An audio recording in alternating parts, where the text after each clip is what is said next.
The dust of Redemption Creek settled on everything, a fine brown powder that coated the tongue and clung to the silk of Lynn's brilliant red Cheong Sam. It was a color of celebration, of joy and new beginnings, but here, under the bleached-out canvas of the western sky, it felt like a wound.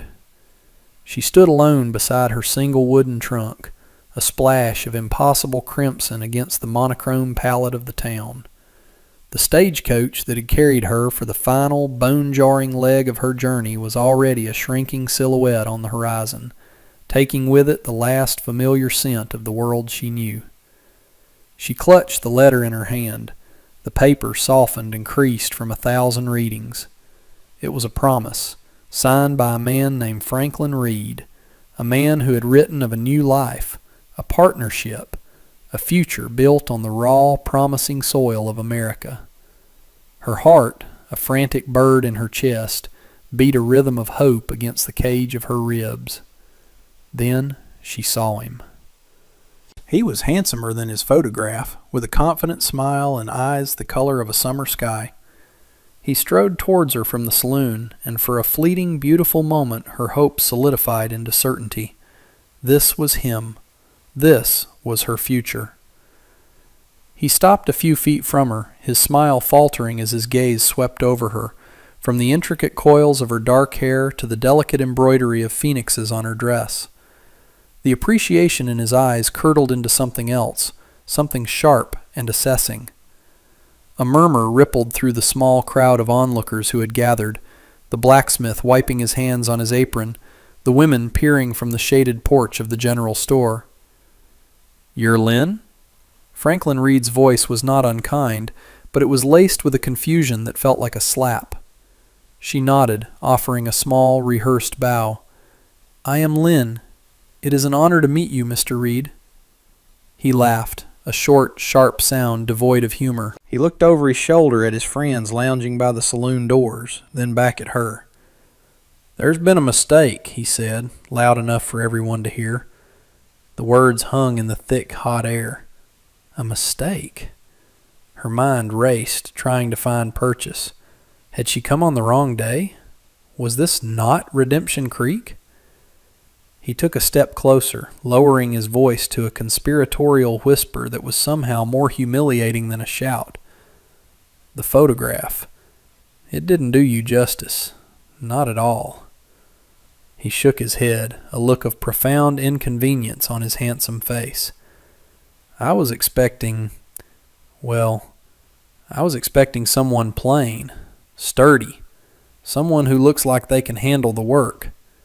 He gestured vaguely towards the unforgiving landscape. "You," he said, his eyes raking over her again. "You look like a porcelain doll. You're too pretty. It'll cause trouble." A wave of heat, entirely separate from the sun, washed over her face. Trouble?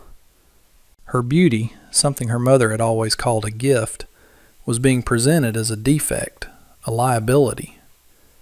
The townspeople were silent now, their curiosity hardening into a morbid fascination. They were watching a dream die on Main Street. "I am very strong," she managed to say, her voice a thin thread of sound. "I can work hard, I promise." Franklin Reed sighed, a performance of deep regret. "I'm sure you can, but that's not the point. A wife out here needs to blend in, not stand out. This won't work." He reached into his pocket and pulled out a few coins, pressing them into her palm. "This should be enough for a meal. The next stage east comes through in 2 days. I'm sorry for the misunderstanding." And with that, he turned his back on her, dismissing her as easily as one would shoo away a stray dog. He walked back to his friends, who clapped him on the shoulder, their laughter carrying on the hot, dry air. Lynn stood frozen, the heavy coins cold against her skin. The red dress, once a symbol of her bright future, now felt like a costume for a fool. She was a spectacle of rejection, a crimson stain on the dusty earth, utterly and completely alone. The silence that followed Franklin Reed's departure was a heavy, suffocating blanket. The stares of the townspeople were no longer just curious. They were pitying, speculative, and in some, a flicker of cruel satisfaction. Lynn felt their eyes on her like physical blows, each one a fresh sting of shame. She wanted to shrink, to disappear, to fold herself into the small trunk that held all her worldly possessions. But there was nowhere to go. The stagecoach was gone. The man who had promised her a home had cast her aside for the crime of being beautiful. Her mind, numb with shock, began to replay the long journey. The weeks on the rocking, groaning ship, the constant sickness, the fear that mingled with a desperate, burning hope. She had studied the English phrases in her small book until her eyes ached, practiced her signature, and memorized the details of Franklin's letters. He had written of wide-open spaces, of building a life from nothing, of needing a partner to share in the hardship and the triumph. He had never mentioned needing her to be plain. She thought of her village, of the quiet pride in her parents' eyes as they sent their only daughter to a land of opportunity. They had sold their most prized possessions to afford her passage and a dowry. They had believed in the promise as much as she had. Now that promise was dust in her mouth. The heat of the sun beat down on her head, and the world began to feel unsteady, the wooden storefronts wavering at the edges of her vision. She was a foreigner in a foreign land, with a handful of coins that felt more like an insult than a help. Her vibrant cheongsam, meant for a joyful meeting, now marked her as an outsider, an exotic creature to be gawked at. A woman in a faded calico dress, the proprietor of the general store, watched her with arms crossed, her face a mask of stern appraisal. A few cowboys who had witnessed the exchange whispered to each other, their smirks cutting deeper than any outright insult. They saw a discarded object, not a person. Franklin Reed had not just rejected her. He had stripped her of her dignity in front of an entire town, turning her hope into a public spectacle. He had made her into a story they would tell for weeks, the pretty little mail-order bride who wasn't wanted. A wave of dizziness washed over her, and she instinctively reached out, her hand finding the rough wood of her trunk to steady herself. She was 18 years old. She had crossed an ocean, and she had never, in her entire life, felt so profoundly lost.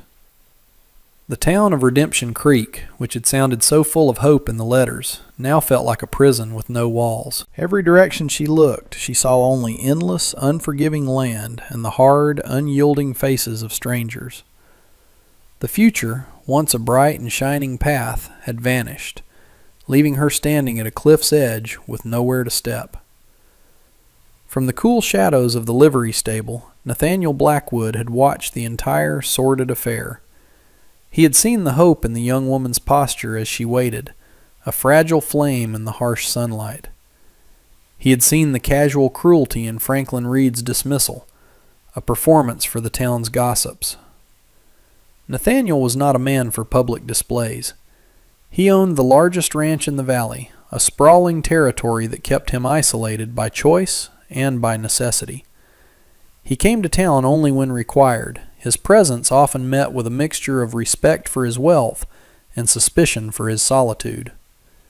He despised men like Reed, men who treated life as a game and people as pawns. He saw the woman, Lynn, Reed had called her, begin to sway, her face pale beneath the merciless sun. He saw the vultures circling, the whispers and the leering glances. Something in him, a quiet, protective instinct he rarely indulged, stirred to life. He pushed himself off the wall he'd been leaning against and walked out into the oppressive glare of the street. His steps were measured and silent, his tall frame casting a long shadow that fell over Lynn just as her knees began to buckle. She looked up, startled, her eyes wide with a fear that he might be another tormentor. He stopped before her, his expression unreadable. He was not a handsome man in the way Franklin Reed was. His face was weathered by sun and wind, carved with lines of grim determination. But his eyes, a deep and steady gray, held no mockery. He took in the fine silk of her dress, the exhaustion etched onto her features, and the profound despair in her gaze. He ignored the gasps and murmurs from the onlookers as he addressed her, his voice a low rumble that cut through the thick air. "He is a fool," Nathaniel said, the words simple and direct. It was not a compliment, but a statement of fact. He looked at her trunk, then back at her. "You cannot stay here in the street. The sun is unforgiving." He wasn't offering comfort or pity, but a practical solution to an immediate problem. This Lynn could understand. She straightened her back, a flicker of her inner strength returning. "I do not have anywhere to go," she said, her English precise but quiet. "The next stage is not for 2 days." "I am aware," Nathaniel replied. He gave a curt nod. "I have a ranch. There is a spare room. It is clean and safe. You can stay there until you decide what is to be done." The offer was so unexpected, so starkly different from the humiliation she had just endured, that she could only stare at him. The townspeople were now openly gawking. Nathaniel Blackwood, the reclusive rancher who barely spoke a dozen words on his trips to town, was offering shelter to the rejected Chinese bride. It was a scandal and a miracle all at once. Martha, the store owner, watched with a narrowed, calculating gaze, her judgment momentarily suspended. "Why?" Lynn asked, the word barely a whisper. She had to understand. Nathaniel's gray eyes met hers, and for a moment she saw something beyond his stoic exterior, a flicker of an old sorrow, a deep-seated hatred of injustice. "Because no one deserves to be left in the dust," he said simply. He didn't wait for a more formal acceptance. He bent down, lifted her heavy trunk with an ease that spoke of immense strength, and gestured with his head towards a sturdy wagon parked nearby. "Come, my foreman is waiting." Without another word, he turned and began walking. For a moment, Lynn remained rooted to the spot, the town's collective gaze still upon her.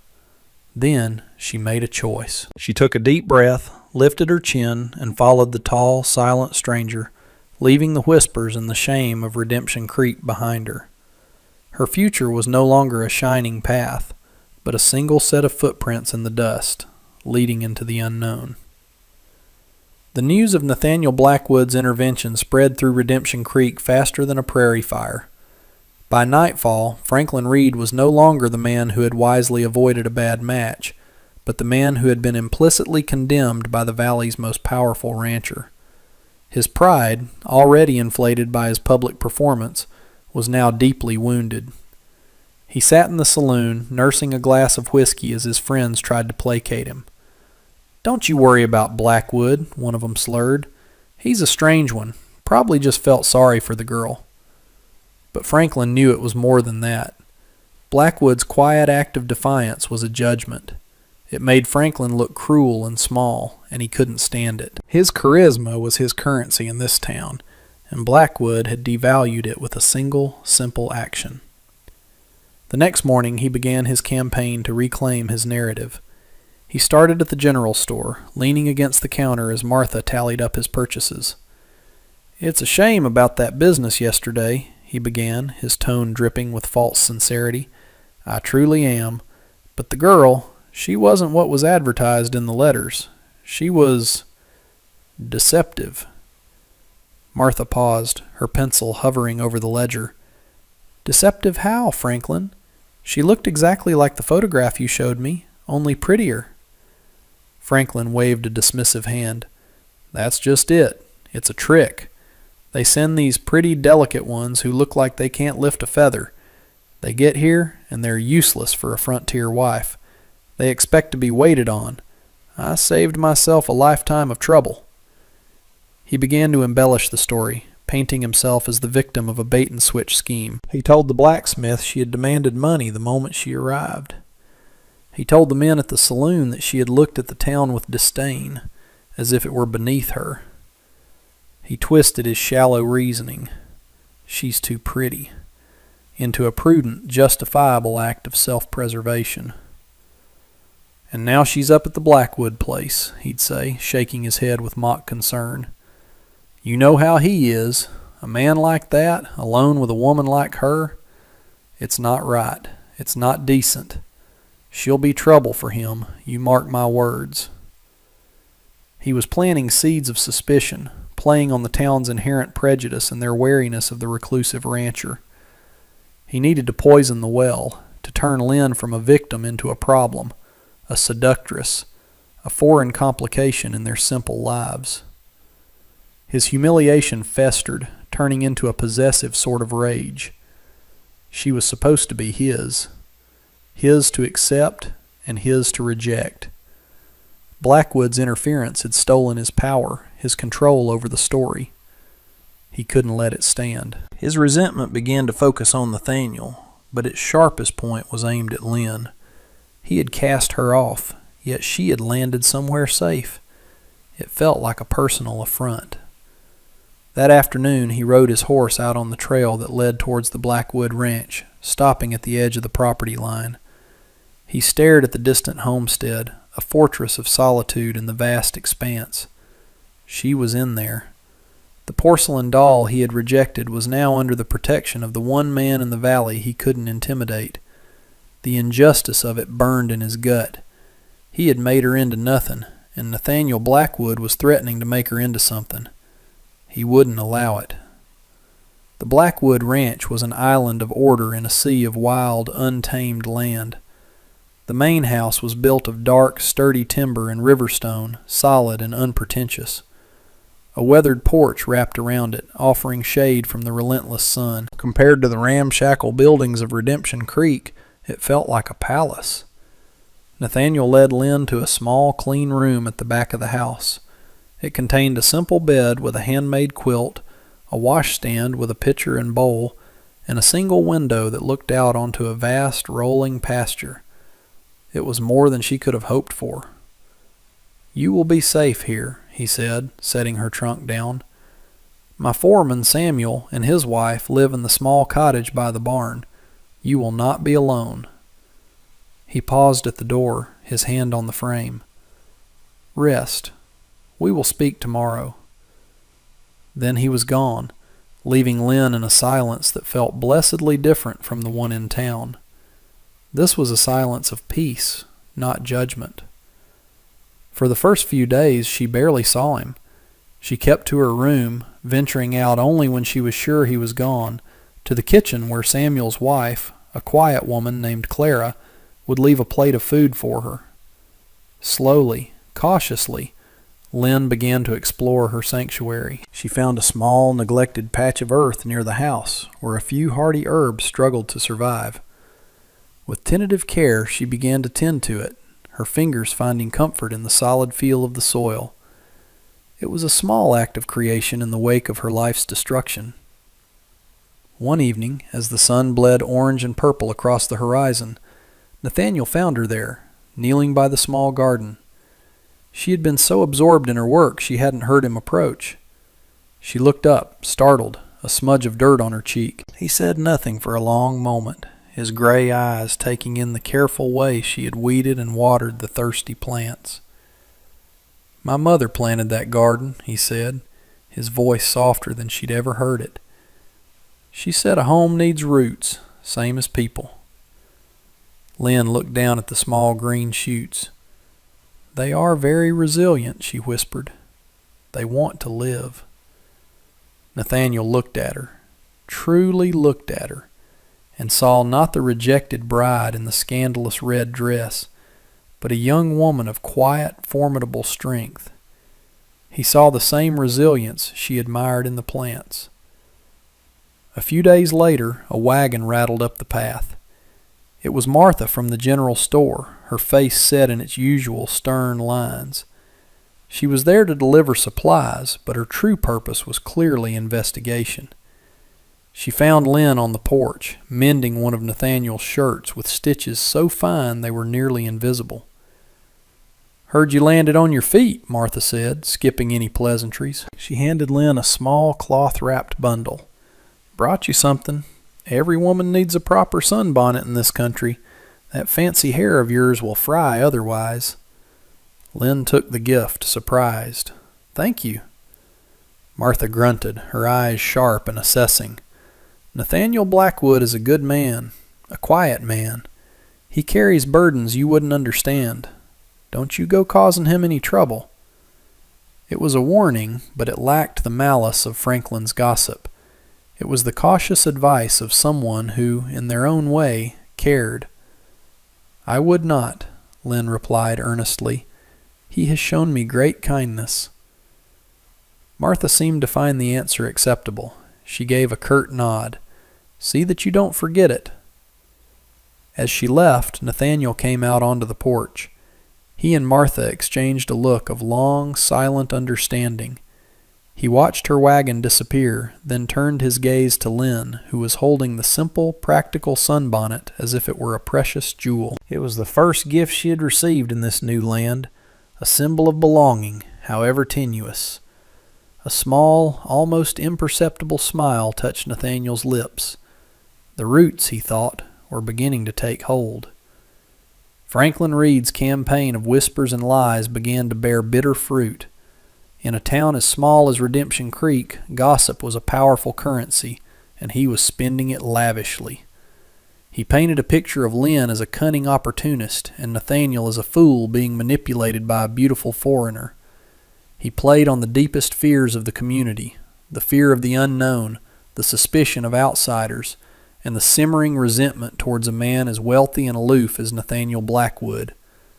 Franklin's next move was to give his slander the weight of law. He went to see Sheriff Miller, a man whose spine was made more of political ambition than of moral conviction. "Sheriff," Franklin began, his voice laced with civic concern, "I'm worried about the situation up at the Blackwood Ranch. We have a foreign woman, with no papers to speak of, living with an unmarried man. It's an affront to the decency of this town." The sheriff, who preferred a quiet life, shifted uncomfortably in his chair. "Now, Franklin, what Nathaniel does on his own property is his business." "Is it?" Franklin pressed, leaning forward. "She has no sponsor. I rejected her, which was my right. By law, she should have been sent back on the next stage. Instead, Blackwood is harboring her. For all we know, she's a vagrant, or worse. It sets a bad precedent." He knew which buttons to push. The words vagrant and foreigner were potent. They implied a threat to the town's fragile order. The sheriff sighed, knowing he couldn't ignore a formal complaint, especially from a man with Reed's influence. "All right, Franklin. I'll ride out there. I'll look into it." The next afternoon, Sheriff Miller arrived at the Blackwood Ranch, his tin star glinting in the sun. Nathaniel met him on the porch, his face like granite. Lynn watched from the kitchen window, her heart pounding.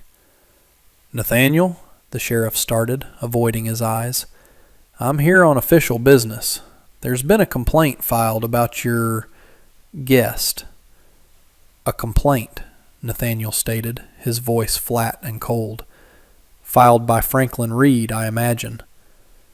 "He's concerned she doesn't have a legal right to be here, that she has no means of support," the sheriff mumbled, clearly wishing he were anywhere else. At that moment, Lynn stepped out of the house.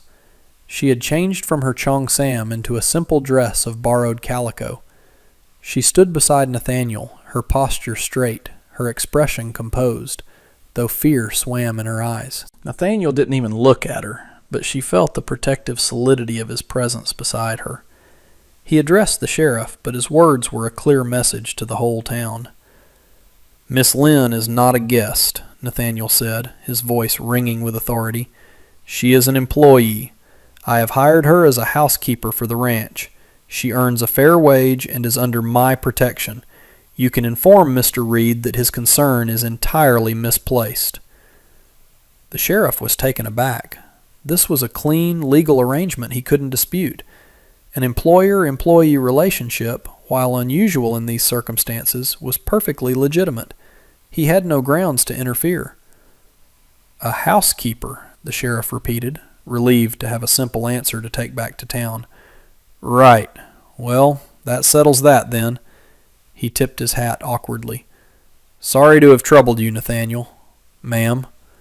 He turned and rode away, leaving a cloud of dust and an unresolved tension in his wake. Lynn looked up at Nathaniel, her gratitude a tangible thing in the air between them.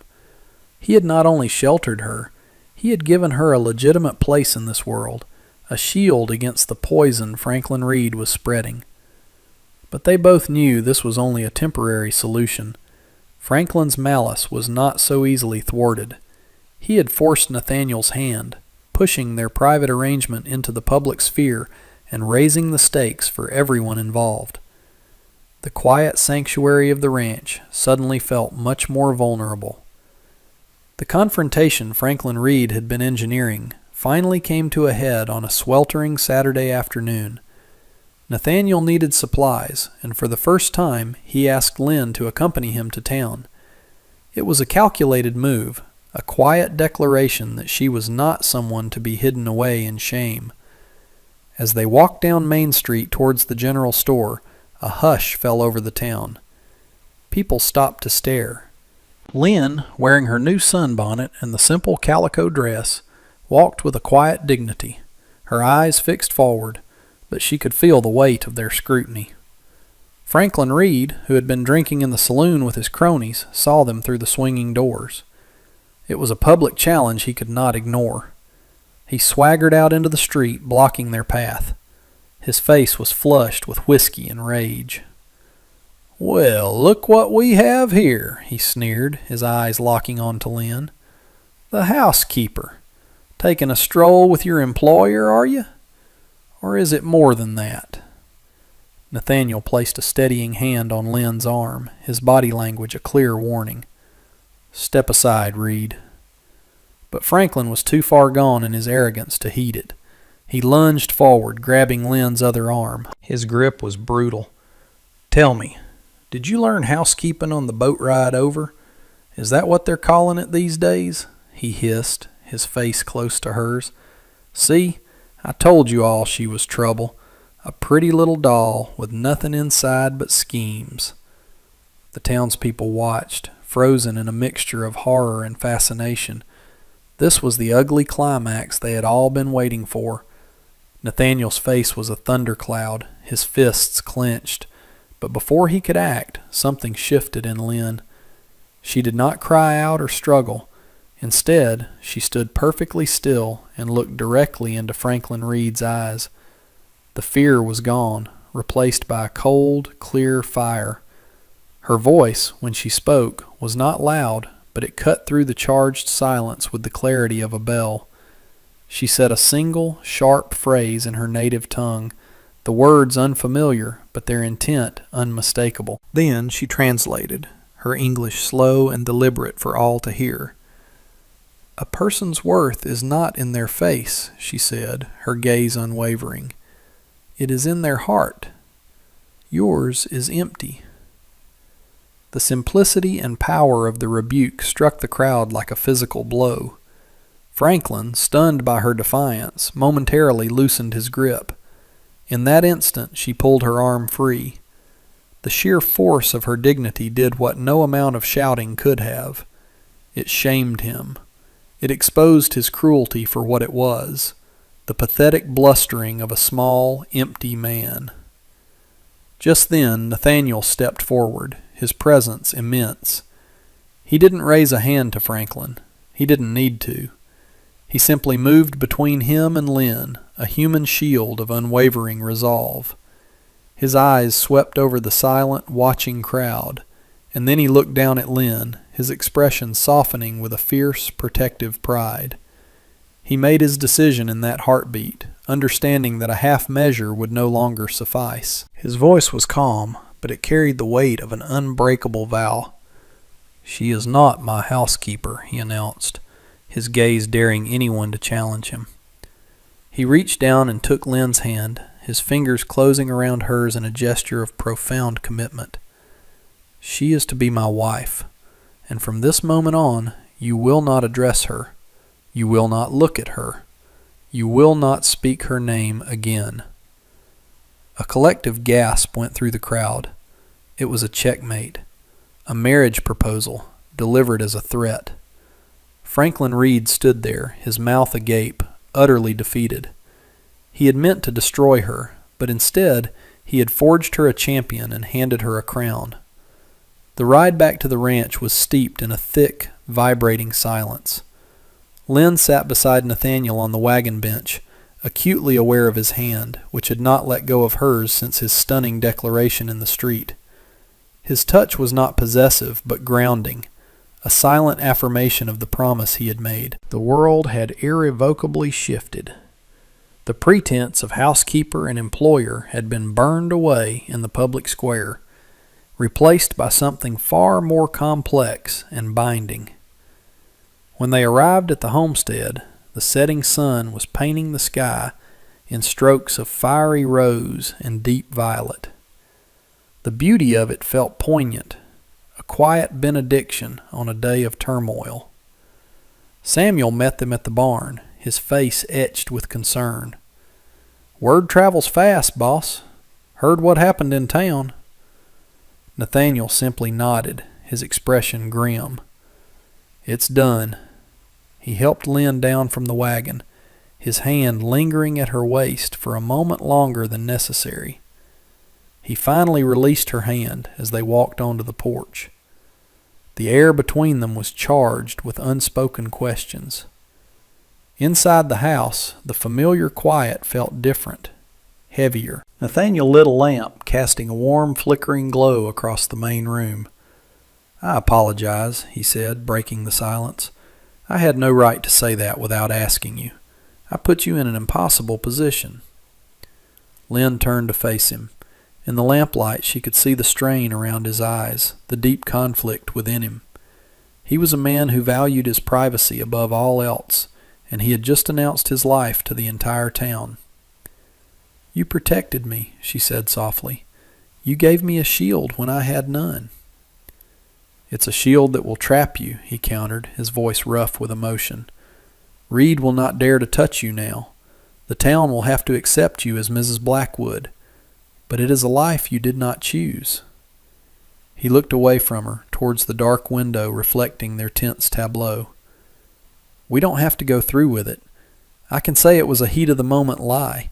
I can arrange for you to travel to a bigger city, give you enough money to start a new life." It was a generous offer, a path to freedom.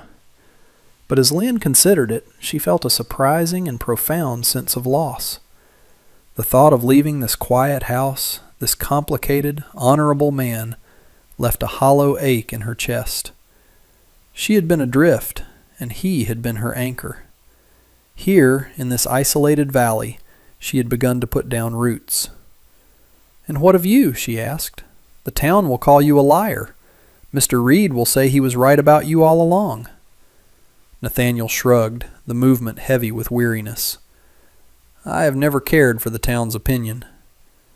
"But I do," Lynn said, surprising them both. "I care for yours." She took a hesitant step closer. "Is your offer, is it only for protection? Or is it real?" The question hung in the air, vulnerable and direct. Nathaniel turned back to her, his gray eyes searching her face. He saw no fear, no calculation, only a genuine and courageous honesty.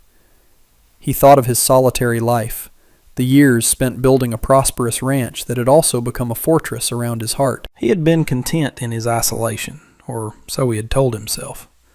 But this woman, with her quiet strength and unwavering dignity, had breached his defenses without even trying. She had brought a gentle light into his shadowed world. He had given her shelter, and she, in turn, was offering him a chance at a home. "It is as real as you want it to be," he answered, his voice low and sincere. The wedding was as quiet and unpretentious as the man who had proposed it. The circuit judge, a weary man who had seen every kind of frontier union, performed the ceremony in the main room of the ranch house. Samuel and his wife Clara stood as witnesses. Lynn did not wear her red cheongsam. Instead, she chose the simple calico dress, a testament to her new life. but she had woven a few wildflowers into her dark hair, a small, hopeful nod to the occasion. That night, an awkward and palpable tension settled over the house. They were husband and wife, two strangers bound together by a public declaration and a shared sense of justice. They ate the simple dinner Clara had prepared in near silence, the air thick with everything they hadn't said. After, Nathaniel built a small fire in the stone hearth, the flames pushing back the encroaching shadows. "I have prepared the guest room for myself," he said, his back to her. "You should not feel obligated. This was my doing." Lynn watched the firelight dance across his strong shoulders. This man had offered her his name, his home, his protection. He was now offering her distance, a final measure of respect for her autonomy. And in that moment, she knew she did not want it. "Nathaniel," she said, her voice steady. He turned to face her. "I never told you why I left my home," she began, choosing her words with care. "My family, they are good people, but our village is poor. They believed the letters from Mr. Reed. They believed America was a golden mountain. They sent me here with all their hopes. When he turned me away, he did not just shame me. He shamed my family. He broke their dream." Tears welled in her eyes, but she did not let them fall. "You did not just save me from the street. You saved my family's honor. You gave their dream a new life. A marriage of protection is more than I ever could have hoped for after what happened." Nathaniel crossed the room and stood before her. He saw the depth of her gratitude, but also the loneliness she still carried. "It does not have to be just a marriage of protection, Lynn," he said gently. He confessed his own story then, of a family destroyed by a charismatic swindler years ago, a man much like Franklin Reed. It was an old wound that had taught him to despise injustice and to retreat from the world of men. "When I saw Reed do that to you," he admitted, his voice thick with memory, "I saw the same cruelty that ruined my father. I couldn't stand by.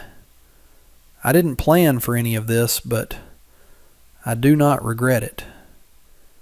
He reached out, his calloused fingers hesitating before gently brushing a stray strand of hair from her cheek. It was the first time he had touched her with such deliberate tenderness. The simple gesture sent a shock of warmth through her. "I would be honored to be your husband, Lynn. In truth, if you will have me." She looked up into his steady gray eyes and saw not a stranger, but a partner. A man whose quiet strength mirrored her own. A man whose wounds resonated with hers. She raised her hand and placed it over his, her touch a silent answer. "I will have you, Nathaniel," she whispered. The pact, forged in defiance, was finally sealed in a quiet promise, not of convenience, but of a shared and hopeful future. The fire crackled in the hearth, a warm and steady heartbeat in their new home. Months passed, and the harsh heat of summer softened into the golden melancholy of autumn. The rhythms of the ranch became the rhythms of their life. Lynn rose with the dawn, the scent of coffee and wood smoke filling the house. She learned the names of the constellations in the vast, clear night sky from Nathaniel. He, in turn, learned the quiet language of her presence, the way she would hum softly while tending her now flourishing garden, the small, contented sigh she gave when they sat together on the porch after a long day. Their marriage, born of crisis, grew into a partnership of deep and abiding respect.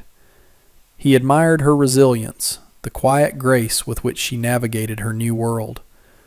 She admired his integrity, the unshakable moral compass that guided his every action. The town of Redemption Creek, having recovered from the shock of their union, settled into a grudging acceptance. Franklin Reed had left town shortly after the wedding, unable to bear the daily reminder of his public humiliation. Martha, the store owner, became a regular visitor, bringing gossip and goods, her sharp eyes softening with genuine approval whenever she saw Lynn. She was no longer the rejected bride. She was Mrs. Blackwood, mistress of the valley's largest ranch, a figure of quiet strength. The soft romance that had sparked between them grew steadily, nurtured by small, everyday moments. It was in the way he would bring her a wildflower he'd found while riding the fence line, or the way she would save him the last piece of the apple pie she had learned to bake. It was in the shared glances across the dinner table, the comfortable silences on the porch, the slow, dawning realization that the space between them was no longer filled with awkwardness, but with a warm and vital affection. One cool evening, as a harvest moon hung low and luminous in the sky, they stood by the corral, watching the horses settle for the night. "Do you ever miss it?" Nathaniel asked, his voice a low rumble in the twilight. "The sea? Your home?" Lynn thought for a moment, the scent of hay and dry earth filling her senses. She remembered the vibrant chaos of her village, the salty tang of the ocean air, but it felt like a story from another life, a different person. "I miss my parents," she said honestly, "but this is my home now." She looked around at the sprawling ranch, the solid house with its welcoming lamplight, the vast protective sky above. She looked at the man standing beside her, his presence as solid and reassuring as the mountains on the horizon. Nathaniel reached for her hand, his fingers lacing through hers. It was a gesture that had become as natural as breathing. He had offered her a world when hers had been snatched away, but she had given him something he hadn't known he was missing, a reason for his fortress to become a home. He had saved her from being left in the dust, and she had saved him from a life of profound solitude. Together, under the watchful moon, they had found their own kind of redemption.